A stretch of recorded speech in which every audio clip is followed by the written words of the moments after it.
Welcome to this edition of Market Mantra, in which we give you a complete update on the economic, business and stock market news of the day. I'm Arjun Chaudhary and with me is my co-anchor in Hindi, Manoj Pathak. नमस्कार। Market मंत्र के ताजा अंक में आपका स्वागत है। आधे घंटे के इस कार्यक्रम में हमेशा की तरह देश और दुनिया की चुनी हुई कारोबारी, आर्थिक और शेयर बाजार से संबंधित ताजा खबरों को लेकर हाजिर हैं।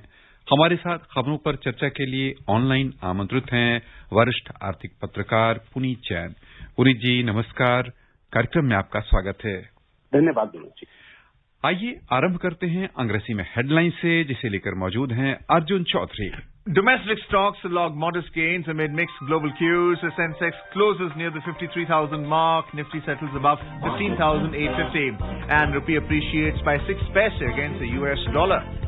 वैश्विक बाजारों में मिले जुले रुख के बीच मामूली बढ़त में रहे घरेलू शेयर बाजार। सेंसेक्स 53,000 के नजदीक आकर बंद हुआ।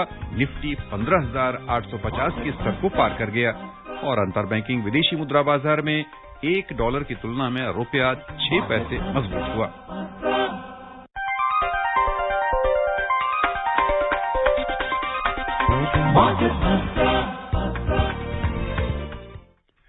घरेलू शेयर बाजार में आज लिवाली तेज रही और प्रमुख सूचकांक मामूली बढ़त के साथ बंद हुए। एशियाई शेयर बाजारों में कमजोरी का रुख रहा। इसके बाद भी निवेशकर्ताओं ने आज खरीदारी की। सेंसेक्स 53,000 के नजदीक आकर बंद हुआ। निफ्टी 15,850 के स्तर को पार कर गया। कारोबार के अंत में बॉम्बे स्टॉक एक्सचेंज का सेंसेक्स 139 अंक यानी 0.26% बढ़त के साथ 52,976 पर बंद हुआ। उधर नेशनल स्टॉक एक्सचेंज का निफ्टी 32 अंक यानी 0.2% की बढ़त के साथ 15,856 दर्ज हुआ।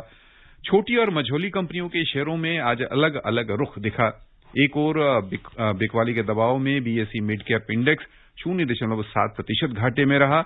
उधर निवेशकों के समर्थन से स्मॉल कैप इंडेक्स 0.11% लाभ में रहा।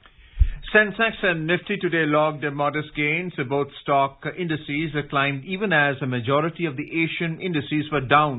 Sensex closed near the 53,000 mark while the Nifty finished above 15,850.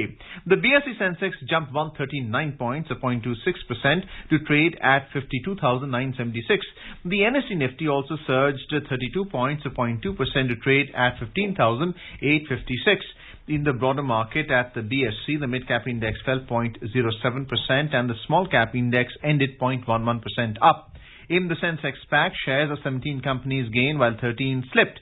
ICICI was the top gainer as it surged 3.2%, followed by ITC, which gained 2.6%. SBI climbed 1.7%. HCL Tech rose 1.6% and Axis Bank added 1.2%. On the other hand, Larsen and Toubro lost the most, falling 1.8%. Hindustan Unilever plunged 0.8%, while Reliance and NTPC both fell 0.7%. In sectoral indices, 9 sectors climbed while 10 fell. Realty sector climbed 1.5% and BankX surged 1.2%. On the other hand, capital goods declined 0.9% and the industrial sector surged 0.7%.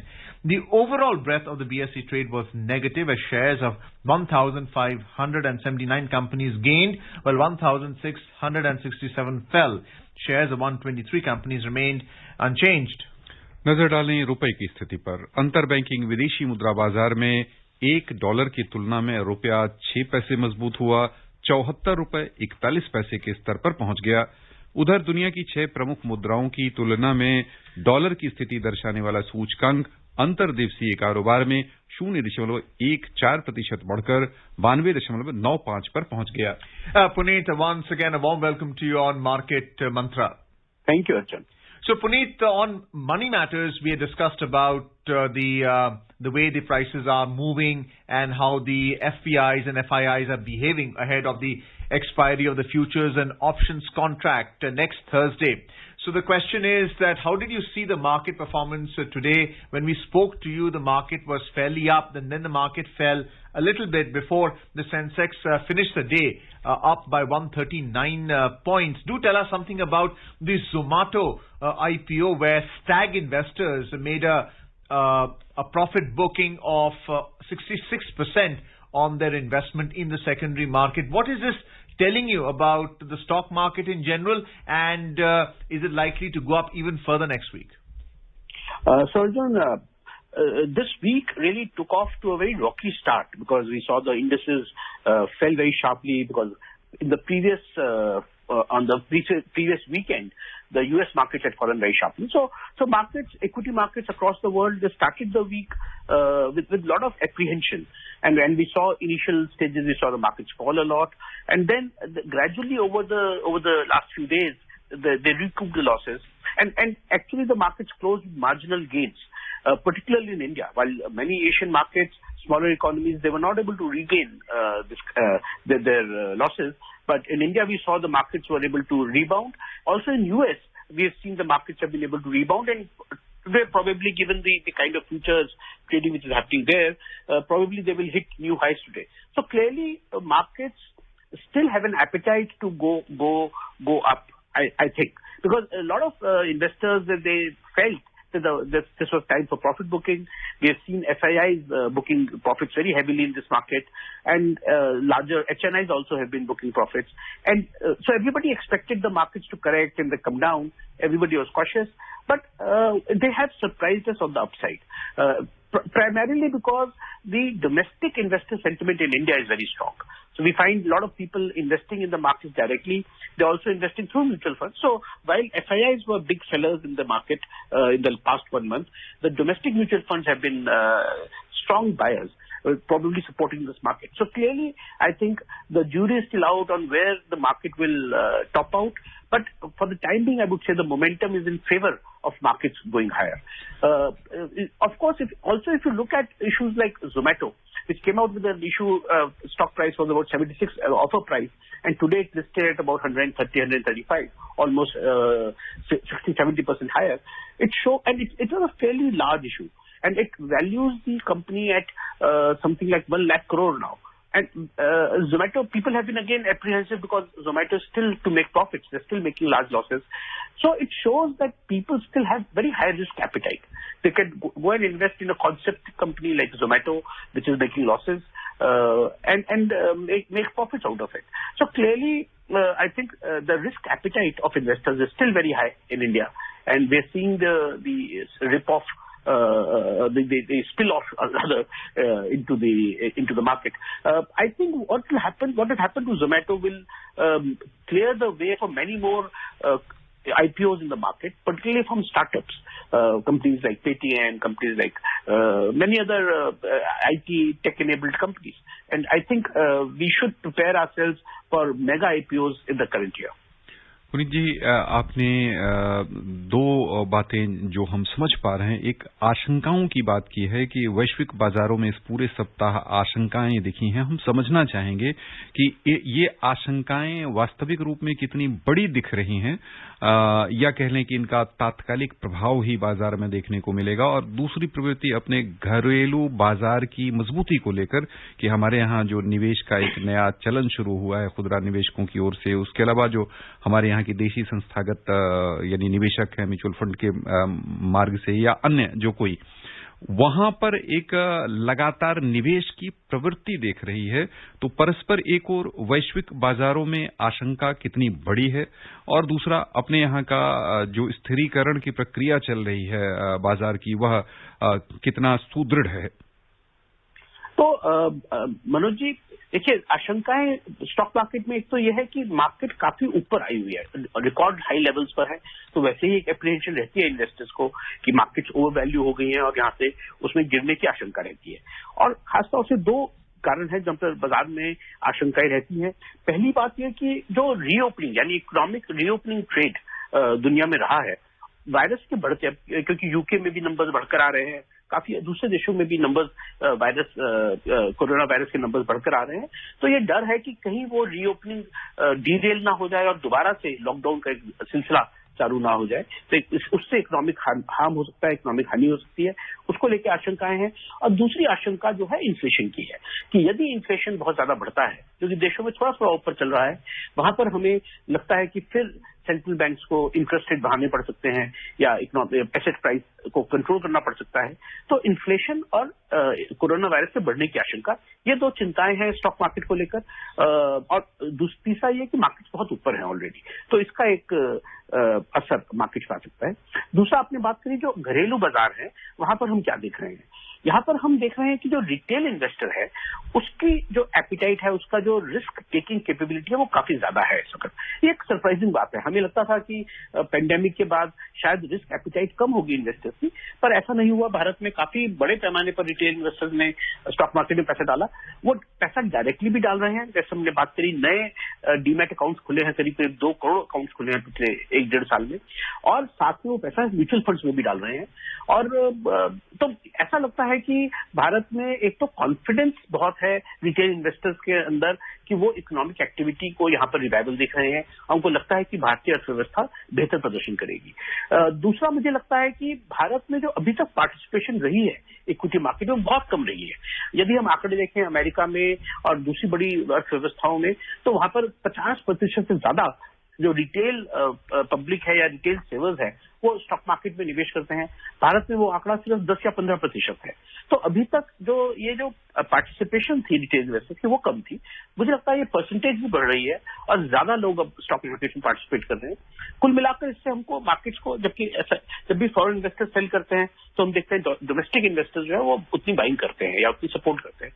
तो ये मुझे लगता है कि कारण रहा है कि जो हम भारतीय बाजारों में बहुत रेजिलियंस देख रहे हैं और स्ट्रेंथ देख रहे हैं। Puneet, you mentioned about the bull market and more importantly, the momentum that we are seeing in the market. There are momentum indicators like RSI and MACD, and it says to stay positive. What is your take on the market breadth, especially with the first quarter reports announced by Hindustan Unilever? Was it in sync with expectations? And what about Reliance Industries, the refining to telecom giant? So, Arjun, in fact, market is clearly right now divided between the large caps and small caps. For past many years, we saw the large cap stocks, the top 100, 150 stocks, they were outperforming and they used to go up, and the mid caps and small cap companies did not participate in the rally. However, in the last 7-8 months, we have seen a very distinctive shift in favor of small caps and mid caps. That is in sync with more retail participation.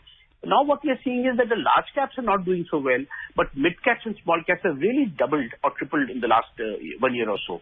So clearly, I think the economic performance or financial performance from mid caps and small cap stocks is expected to be much better.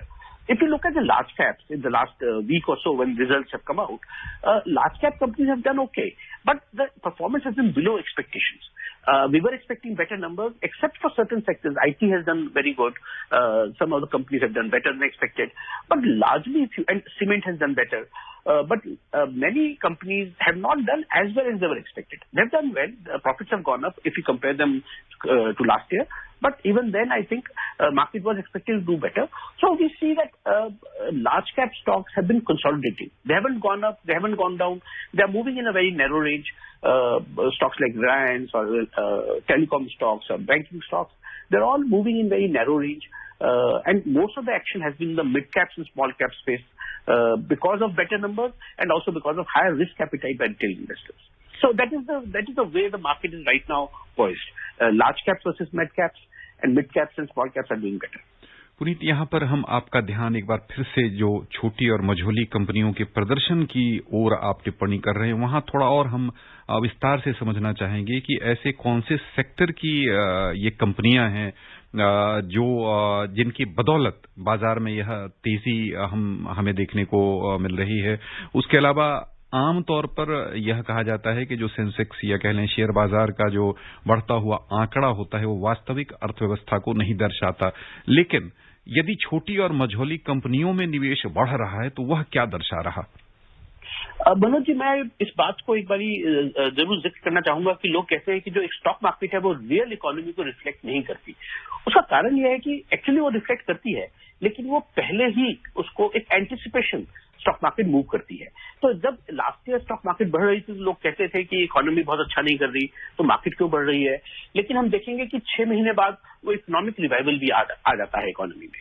तो clearly stock market एक leading indicator है और वो पहले ही ये दर्शाता है कि मार्केट में एक्सपेक्टेशन क्या है आने वाले समय के लिए।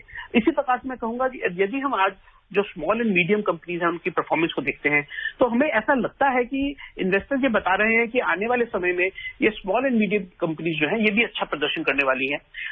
लास्ट ईयर हमने देखा था कि बड़ी कंपनी का प्रदर्शन बहुत अच्छा था और मुझे लगता है कि जो और मीडियम कंपनीज के साथ ऐसा लगता था कि शायद वो पेंडेमिक का झटका बर्दाश्त नहीं कर पाएंगी, लेकिन मार्केट ये बता रही है कि स्मॉल एंड मीडियम कंपनीज भी काफी ग्रोथ पाथ पर है अभी और आने वाले समय में उनके भी प्रॉफिट जो है वो काफी बेहतर होंगे। आपने सेक्टर्स की बात कही तो ज्यादातर हम देख रहे हैं कि जो रीओपनिंग सेक्टर्स हैं जहां पर जो पैकेजिंग मटेरियल की कंपनीज हैं या जो रियल्टी सेक्टर को सप्लाई करती हैं, तो इस तरह की कंपनीज, मेटल कंपनीज है, छोटी कंपनीज है, मैन्युफैक्चरिंग कंपनीज हैं, टेक्सटाइल कंपनीज हैं, इन सब कंपनीज का प्रदर्शन बहुत अच्छा रहा है इस दौरान। तो इन सेक्टर्स की कंपनीज में हम तेजी देखी है हमने। Puneet, what about the auto sector? It was in the red today. Is that just a random walk in terms of price movements, or are investors expecting not very good quarterly performance in this financial year? So, Arjun, in fact, auto has been a very interesting sector to watch in stock markets. What happened last year was initially auto stocks had fallen because sales had gone to almost zero, and then auto stocks rose very sharply. And there were very strong sales numbers in towards the end of last year in November, December, and expectations were that the sales will continue to rise. And then we saw that they kind of tapered off. The sales have not been that strong lately because there were manufacturing issues. Companies have not been able to keep up with demand, and we find that a lot of supply chain issues have come up, and sales numbers have gone down. Meanwhile, auto stocks which had gone up a lot, they have corrected by 10-20%, and they continue to be soft because still there are issues around the supply chains for automobile companies. Tata Motors has already warned in their commentary that their sales may go down because manufacturing will go down because of shortage of electronic chips. So I think automobile sector is facing a lot of headwinds. Firstly, on account of manufacturing problems, and secondly, in respect of reopening of the economy, which is expected to push sales. We are also seeing a long build-up in the futures market for pharmaceutical stocks. What's the latest on that, or is it just a part of the F&O strategy that will unwind next week? So, Arjun, again, pharma stocks have been one of the best performing sector in this market for last 1 year. Earlier, of course, because everybody was buying more medicines and there was more demand for pharmaceutical products and hospital services, etc. So those stocks really ran up. So we saw all hospital stocks and pharmaceutical company stocks, they doubled or tripled in last 1 year. But I think right now markets are kind of consolidating around those levels. They haven't gone down, but they haven't risen very sharply. And there are pockets where investors believe that share prices will still go higher because the demand for medicines, I think, is going to remain quite robust, and medical services also is going to be very, very strong. So I think there are expectations that these companies will do better and therefore prices will go up. However, we are still waiting for numbers to see. And unless markets on performance and their corporate numbers support these higher valuations, we will not see the markets go up. So I think markets are just they're in a wait and watch mode to see how the numbers for pharmaceutical companies finally come out. Puneet, the rupee strengthened by 6 paise against the US dollar. Is it the FII inflow into the market that is leading to a demand for rupees, which is why the currency is stronger now? So, Arjun, not really, because in fact FIIs have been sellers in this market, although our FDI flows have been very strong. So we have net comfortable current account trade balances. We have very comfortable current account balances. Our foreign exchange reserves are, of course, at record highs of more than $610 billion. So fundamentally, India's foreign exchange position is very, very comfortable. We have no concerns there. Like we have discussed earlier, rupee remains in a very tight range. It has remained in the range of 73 to 75 rupees to a dollar for last many years. And given the current scenario, and that is, I think, a situation which RBI favors. So implicitly, not directly, but implicitly, RBI condones rupee in a very tight range, and they prefer rupee to remain in a very narrow range around 74 rupees to the dollar. And that is what they believe is good for the economy in terms of investments, in terms of attracting FDIs, and also in terms of trade and exports. So I think to some extent, economy is comfortable with rupee at the current levels. And given the fundamentals, the numbers that we talked about, I think rupee will remain in this range for quite some time to come. In fact, I've been saying on this program that rupee probably will remain in this range for next few years. आइए अब चलें वैश्विक बाजारों की ओर। सबसे पहले नजर डालते हैं एशियाई शेयर बाजार पर, जहां आज बिकवाली तेज रही है। निवेशकों के बीच क्षेत्र में कोविड-19 का प्रसार गंभीर रूप से बढ़ने तथा टीकाकरण की गति धीमी रहने की चिंता दिखी, जो मुनाफा वसूली के रूप में सामने आई। इसके अलावा मुद्रा बाजार पर भी प्रतिकूल प्रभाव आज दिखा है। आर्थिक स्थिति सुधरने की संभावनाओं को लेकर भी एशियाई निवेशकों में चिंता देखी गई। इन सब खबरों के बीच बिकवाली के दबाव में हांगकांग का हैंग सेंग सूचकांक 1.6% लुढ़क गया। चीन के शंघाई कंपोजिट इंडेक्स में 0.7% की गिरावट हुई। सिंगापुर का स्ट्रेट्स टाइम्स इंडेक्स 0.1% नीचे आ गया। दक्षिण कोरिया के कोस्पी में 0.1% की कमी आई। जापान का शेयर बाजार आज भी सार्वजनिक अवकाश के कारण बंद रहा। यूरोपीय शेयर बाजार की ओर चलें तो वहां समाचार तैयार किए जाने तक लिवाली दिख रही थी। अंतर्दिवसीय कारोबार में लंदन का FTSE 100, फ्रांस का CAC 40 और जर्मनी का डेक्स तीनों सूचकांक लगभग 1% बढ़त के साथ कारोबार कर रहे थे। Moving on to the U.S. Stock market, the three major U.S. equity indices added marginally yesterday. However, trade in the indices remained range-bound after data showed weekly jobless claims hit a two-month high. The Dow Jones Industrial Average added 0.1%, the S&P 500 climbed 0.2%, and the Nasdaq Composite Index surged 0.4%. Puneet, very briefly, I would like to draw your attention to what's happening geopolitically, especially in China. So we spoke about the variants of the COVID-19 virus hitting certain geographies, and that's impacting their economy. What is the floods doing to China's economy right now, and is that reflecting in what's happening in the Chinese stock market? So Chinese stock market is an interesting case because it's not just the floods. Floods is just a passing phase for the stock market in China. But the real thing is that the government in China is clamping down very heavily on China's internet giants. So they went after the Ant Group. They've gone after Didi, which is a company like Uber, which is a and the real estate company. So clearly the Chinese regulators are coming down very heavily on Chinese companies which are listed abroad. So they want Chinese companies to delist from, let's say, America, and more companies to list in Hong Kong. So China is in this tussle. Surprisingly, they're kind of obstructing the biggest companies from the growth plans and from the ability to raise capital overseas. So I think stock market in China are not that free. They're not that easily. So investors don't feel comfortable putting money into China, and I think China is going to suffer because of this attitude that the Chinese government has towards those companies, and therefore it is kind of dragging down the Chinese stock markets, and to some extent it has a spillover effect in the US markets where the Chinese stocks are listed. Investors are very apprehensive what will happen to those companies there. So I think China is going to be a work in progress. We're going to see how Chinese markets finally react to these restrictions with the Chinese regulators are putting on the companies there.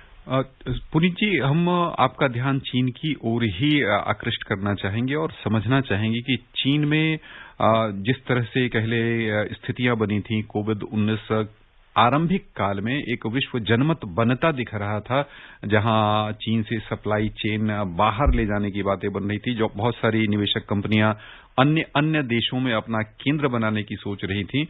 अब क्या स्थिति है और क्या भारत के लिए कोई संभावना बनती दिख रही कि जो सप्लाई चेन है उसमें मैन्युफैक्चरिंग सेक्टर में या अन्य क्षेत्रों में भारत के लिए कोई स्थान बनता नजर आ रहा, संभावनाएं दिख रही क्या? बिल्कुल मनोज जी, ये जो आपने बताया कि जो सेंटिमेंट बना था कि चाइना +1, अभी तक सारा विश्व जो है मैन्युफैक्चरिंग सप्लाई चेन के लिए चाइना पर सपोर्ट डिपेंड करता था, लेकिन अब ये एक भावना बनी है पूरे विश्व में कि चाइना +1 यानी चाइना के साथ और भी सोर्सेज ऑफ सप्लाई होने चाहिए। और उस +1 में कई देश के लिए संभावनाएं हैं, लेकिन भारत उसमें काफी अब आगे है 2 कारणों से। एक तो भारत की बहुत बड़ी डोमेस्टिक मार्केट है, तो यहाँ पर जो मैन्युफैक्चरिंग है वो सपोर्ट, डोमेस्टिक डिमांड भी इसको सपोर्ट करती है, साथ में वो एक्सपोर्ट भी कर सकते हैं। दूसरा मैं ये कहूंगा कि भारत की सरकार ने बहुत समय पर काफी अच्छे कदम उठाए हैं उस मैन्युफैक्चरिंग को सपोर्ट करने के लिए। तो हम देख रहे हैं कि जो प्रोडक्शन लिंक्ड इंसेंटिव स्कीम है, और कल ही स्पेशल स्कीम्स के लिए सरकार ने काफी बड़ा इंसेंटिव 6-7 हजार करोड़ के इंसेंटिव उन्होंने अनाउंस किए हैं, और जिससे कि करीब 5 लाख जॉब्स क्रिएट होंगी। तो ये जो स्कीम्स गवर्नमेंट ला रही है, जहां पर वो स्पेसिफिक सेक्टर्स को इंसेंटिव दे रहे हैं मैन्युफैक्चरिंग के लिए, मुझे लगता है कि उसका काफी अच्छा असर होगा। मनोज जी, क्या होता है नॉर्मली कि जब फैक्ट्री लगती है कोई नई, उसके अंदर 3 से 4 साल लगते हैं उसको लगाने में, तो हम वो सेंटिमेंट पॉजिटिव देख रहे हैं, उसके ऊपर काम भी शुरू हो गया है, लेकिन इसका ग्राउंड पर जो असर देखेंगे यानी रियल फैक्ट्रीज और रियल एम्प्लॉयमेंट, उसमें मुझे लगता है भी 2 से 3 वर्ष लगेंगे। लेकिन डेफिनेटली भारत को के पास काफी बड़ा मौका है मैन्युफैक्चरिंग हब बनने का, और मुझे लगता है ये जरूर होगा। Puneet, the data in the U.S. now showing weekly jobless claims hit a 2-month high, and I remember speaking about it with you last week as well. But why is this significant right now? What's happening in the U.S.? So U.S. was looking at reopening much faster. In fact, because they had vaccinated their population, majority of the population in U.S. is max vaccinated, and so they were expecting to go back to the normal economy. What we saw was that the cases in U.S. surged. Even after vaccination, although they were very mild cases. So we haven't seen hospitalizations or deaths go up in US, but I think the sentiment just took a hit because these are weekly jobless claims, so these weekly numbers, they change very rapidly. But I think if you look at the long-term trend in jobless numbers, they are returning back. And we will see probably, my own guess is that US will be the first economy in the world to go back to its normal functioning after pandemic. Let's have a look at the oil market. Oil prices today fell marginally amid concerns regarding overproduction and demand recovery. In intraday trade, Brent crude prices were trading around $73.70 per barrel. WTI crude prices were trading around $71.80 per barrel. Puneet, even though these are the global benchmark for crude prices, they appear to have come down marginally because of overproduction and demand and supply. But India's position, India is buying a bulk of its crude from the US, replacing Iran. At what price is it buying it in terms of term contracts and spot prices? So India, in fact, never bought much of crude from US before last year. Most of our crude buying started from US in 2022 during the pandemic because the US crude prices have come down a lot and we were having some kind of a tussle with the Middle Eastern suppliers. I think going forward, of course, India will diversify its sources. It will buy some crude from US, some from Middle East. And right now, because Middle East is kind of playing this price game and they're pushing prices higher, we are trying to just show that, look, we want to diversify our sources. My own guess is that eventually, given the demand-supply situation in crude oil, the long-term trend is towards softening of the prices. Shorter term, of course, there are all kinds of geopolitical games being played, but I think India will continue to rely on US for buying more crude. However, if you see the NYMEX crude and the Brent, the US and the Middle East crude, that is coming down. आइए चलें सराफा बाजार। Multi commodity exchange में आज अगस्त महीने में आपूर्ति किए जाने वाले सोने का मूल्य 230 रुपए घटा 47,400 रुपए प्रति 10 ग्राम पर आया। सितंबर में आपूर्ति होने वाली चांदी 460 रुपए घटकर 66,910 रुपए प्रति किलो रह गई। न्यूयॉर्क मर्केंटाइल एक्सचेंज में सोना और चांदी थोड़ी सी कमजोर हुई। बस यहीं पर श्रोताओं की ओर से पुनीत जी आपका बहुत बहुत धन्यवाद। धन्यवाद Manoj ji. And before we close, a reminder of the headlines. Domestic stocks log modest gains amid mixed global cues. Sensex closes near the 53,000 mark. Nifty settles above 15,850. And rupee appreciates by 6 paise against the US dollar. And that's it in this edition of Market Mantra for now. Goodbye. Market Mantra. Market Mantra.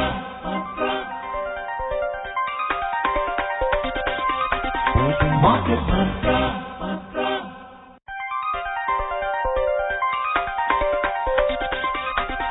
Market Master.